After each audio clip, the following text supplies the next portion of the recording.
পুরো ক্যারিয়ার তার ইনজুরিতে মোড়ানো।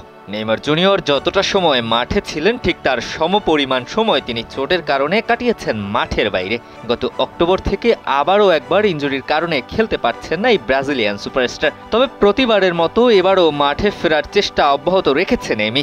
গত বছর অক্টোবরে ব্রাজিলের হয়ে খেলতে নেমে ইনজুরিতে পড়েছিল নেইমার জুনিয়র, যার ফলে গত মৌসুমে প্রায় পুরোটা সময় মাঠের বাইরেই কাটাতে হয়েছে এই তারকা ফুটবলারকে। এছাড়াও সদ্য শেষ হওয়া কোপা আমেরিকা ও স্টেডিয়ামে বসে দেখতে হয়েছে নেইমারকে, যদিও মাঝে হাল ছেড়ে দেওয়ার মতো পরিস্থিতিও নাকি এসেছিল তার সামনে।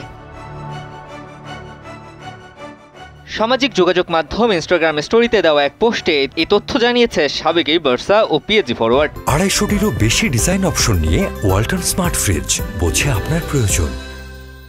চোট পুনর্বাসনে মাঝে মধ্যে কতটা কঠিন সময় পার করেছেন সেটি জানিয়ে নেইমার বলেছেন, এই চোটে পড়ার পর এমনও অনেক দিন গেছে যখন খুব কঠিন সময় কেটেছে, এমন কিছু দিন যখন আমি হাল ছেড়ে দিতে চেয়েছি। এসব কিছুর মধ্যে দিয়ে যাওয়া কঠিন ছিল আমার জন্য। তবে পরক্ষণেই আবার নিজের কঠিন এই লড়াই জয় করার বার্তাও দেন আল হিলাল তারকা। আমি যা চাই তা না পাওয়া পর্যন্ত থামবো না, সৃষ্টিকর্তাই আমার শক্তি ও আশ্রয়, আমি প্রতিদিন লড়াই চালিয়ে যাব, এমন বার্তাই দিয়েছে ভক্ত সমর্থকদের জন্য।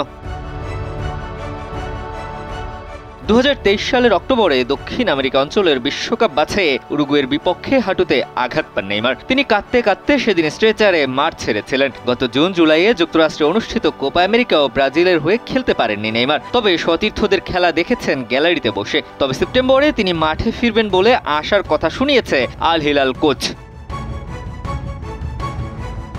চোটে পড়ার আগে ওই বছর আগস্টে পিএসজি থেকে আল হিলালে যোগ দেন নেইমার। সৌদি প্রো লিগে তার যোগদান নিয়ে আলোচনা শুরু হলেও সেখানে ঝলক দেখানোর আগেই লম্বা সময়ের জন্য মাঠের বাইরে ছিটকে যান। আল হিলালের হয়ে মাত্র 5 ম্যাচ খেলেছেন তিনি, যেখানে তার গোল 1টি এবং অ্যাসিস্ট রয়েছে 5টি। এরপর ব্রাজিলের জার্সিতে খেলতে গিয়ে দেশটির ইতিহাসের সর্বোচ্চ গোলদাতা বনে যান নেইমার। ভেঙেছিলেন কিংবদন্তি পেলের রেকর্ডও, কিন্তু সেই সুকার সইল না। এরপরেই চোটে পড়ে দীর্ঘদিন মাঠের বাইরে থাকতে হচ্ছে নেইমার জুনিয়রকে।